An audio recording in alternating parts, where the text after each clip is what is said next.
சேலம் அம்மாப்பேட்டை ராமமூர்த்தி தெரு பகுதியில் சுமார் 5 அடி உயர 8 கை மாரியம்மன் சிலை அமைக்கப்பட்டிருந்தது.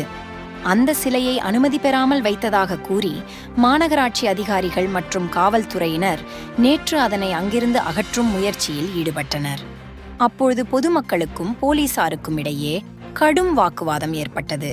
இந்நிலையில் அந்த பகுதியில் இருந்த இளம்பெண் ஒருவர் திடீரென அருள் வந்து சாமியாட்டம் ஆடினார். இதனால் அங்கு பெரும் பரபரப்பு ஏற்பட்டது. இளம்பெண் சாமியாடி ஆக்ரோசமாக சுவாமி சிலை எடுக்க கூடாது என ஆவேசமடைந்ததால் மாநகராட்சி அதிகாரிகள் காவல்துறையினர் செய்வதறியாது திகைத்தனர். இதனால் அந்த பகுதியில் பெரும் பரபரப்பு ஏற்பட்டது. எங்களது செய்தியை அனைவருக்கும் ஷேர் செய்யுங்கள். மறக்காமல் சப்ஸ்கிரைப் செய்து கொள்ளுங்கள். உண்மை செய்திகள் உடனுக்குடன். வணக்கம் தலைமுறை.